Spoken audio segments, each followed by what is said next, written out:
दोस्तों, आपका गोपालाजी का नमन।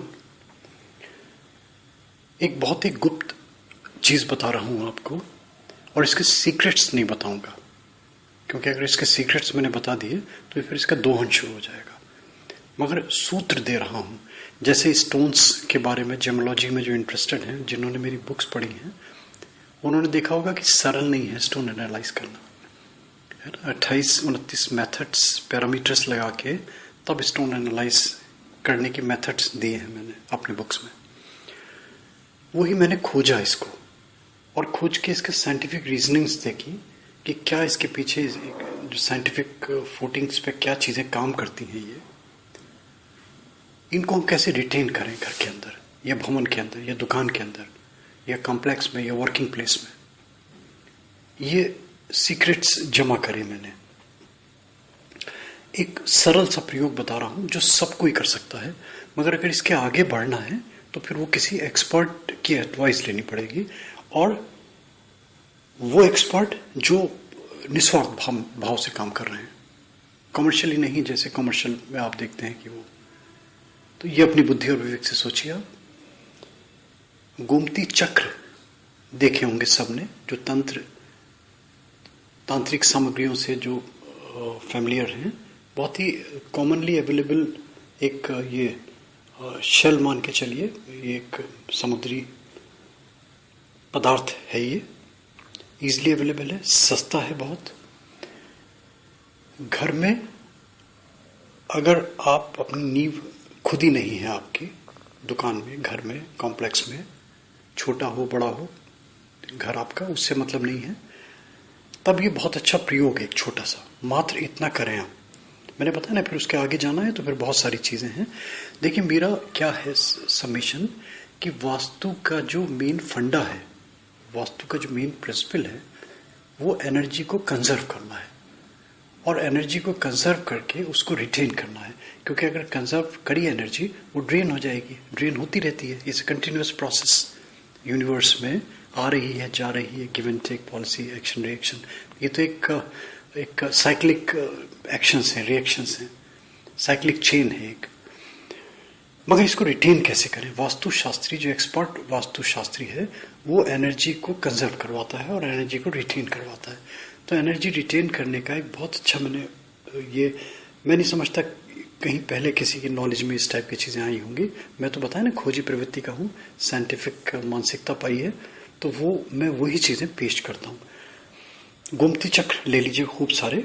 अगर बहुत सारे भी लेंगे तो 200, 400, 500 रुपये से ज़्यादा एक्सपेंडिचर नहीं आएगा। और अगर 50 लाख का घर बनवा रहे हैं, 500 रुपये आप लगाते हैं, तो मैं नहीं समझता कोई ये बहुत बड़ी चीज़ है आपके लिए। नींव जहाँ बनती है, नींव जहाँ खुदती है, डीपीसी पड़ता है। डीपीसी में गोमती चक्र लीजिए, और गोमती चक्र की जो फ्लैट सरफेस है, आप ध्यान से देखिए इसमें, कि जो इसमें जो लाइन बनी हुई है, वो सारी एनर्जी, जैसे यूनिवर्स के ब्रह्मांड से ऊर्जा एकत्र करके, और सारी एक जगह कंसंट्रेट होकर एक बिंदु पे एकत्रित हो गई।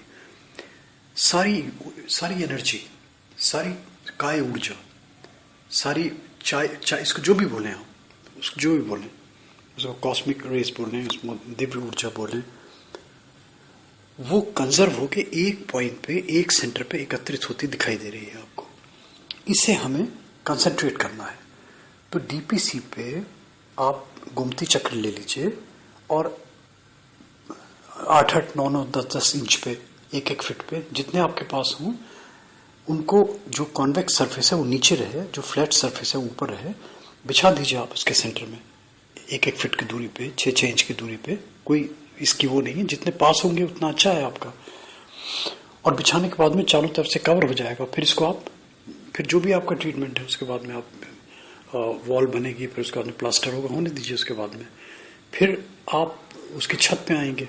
जब छत पड़ने लगेगी, तो जैसे आपने डीपीसी में ये गोमती चक्र बिछाए, इसी तरीके से जब ऊपर छत पड़ेगी आपकी, तो छत की जो वॉल्स हैं, छत पड़ने से पहले सेम प्रोसेस जैसे आपने डीपीसी ग्राउंड फ्लोर में किया, ऐसे आप फर्स्ट फ्लोर में कीजिए। चक लीजिए और उनको 6-6 इंच पे लगभग बिछाते चले जाइए। अच्छा हो कि जो ऊपर वाला गोमती चक्र आप लगा रहे हैं, उसके लगभग ठीक नीचे पड़े वर्टिकली। ऐसी व्यवस्था कर लीजिए, बहुत ईजी है। आप अगर नाप के करेंगे तो आपको ईजिली, और अगर जो 2-3-4 इंच प्लस माइनस भी होता है तो उससे कोई फर्क नहीं पड़ेगा। कवर हो जाएगा सारा आपका, और कवर होने के बाद में इसको आप छोड़ दीजिए और कंस्ट्रक्शन करवा लीजिए पूरा अपना। आप देखिए कि ये जो आपकी एनर्जी का जो सोर्स है यूनिवर्स से, जो जो ये दिव्य ऊर्जा मिलती है हमें, ये सारी की सारी कंजर्व होकर आपके घर में एकत्र होना शुरू हो जाएगी।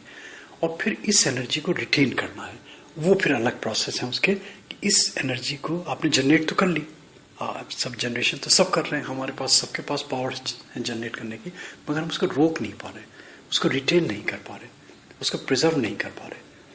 वो हमारे पास टूल्स नहीं हैं उसको प्रिजर्व करने के, वो हमारे पास दृष्टि नहीं है उसको प्रिजर्वेशन को देखने की। तो वो सब जो चीज़ें गोही विधाय की चीज़ें हैं वो गोपाल राजू प्रेजेंट करता है धीरे धीरे। और इसको आप करें, करके आप देखें और मुझे आप बताएं कि आपको कितना अच्छा लगा। दोस्तों, ये छोटी सी चीज़ मैं गोमती चक्र का फोटो भी दे देता हूँ, इसलिए कि आप देखिए कि इसमें कैसे एक सारी की सारी जो एनर्जी है डाइवर्ज नहीं हो रही, कंजर्व हो रही है, कंजर्व होकर सेंटर पॉइंट में कंसंट्रेट हो रही है। और ये आपका बहुत अच्छा उपयोग सिद्ध होगा।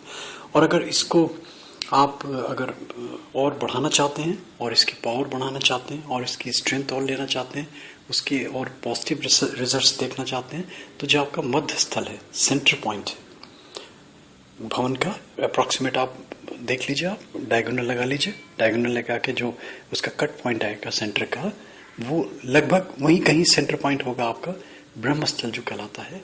इस ब्रह्म स्थल में बेस में यंत्र बनते हैं, उन यंत्रों में सेम प्रोसेस, उन यंत्रों के ऊपर इन गोमती चक्र को रखा जाता है।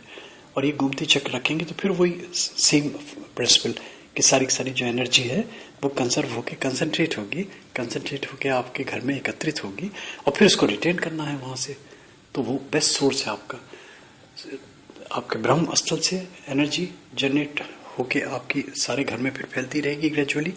और अगर मान लीजिए जैसे आपका संभव नहीं है, लोग कहते हैं कि नहीं हमारे लिए तो पॉसिबल नहीं है इतना बड़ा करना, क्योंकि और यह ऑलरेडी किसी का कंस्ट्रक्शन हो गया, तो नॉर्थ ईस्ट डायरेक्शन में जो हमारा ऊर्जा का सबसे अच्छा स्रोत माना गया है, सूर्य की जो प्रथम रश्मियाँ होती हैं सबसे पहले यहाँ पड़ती हैं, इसीलिए ये स्थान चैतन्य रहता है। इस चैतन्यता को और भी ज़्यादा चैतन्य बनाने के लिए, और भी ज़्यादा एनर्जाइज करने के लिए ये गोमती चक्र एक तरीके से, एक मेथड से आप वहाँ प्लेस कीजिए। प्लेस करने के बाद में उसमें प्लास्टर हो, उसमें आपका फर्श पड़ रहा हो, उसमें टाइल्स लग रही हो, उसमें पत्थर लग रहा हो, जो भी हो रहा हो उसके बाद में, और ये भी एक प्रोसेस है आपका।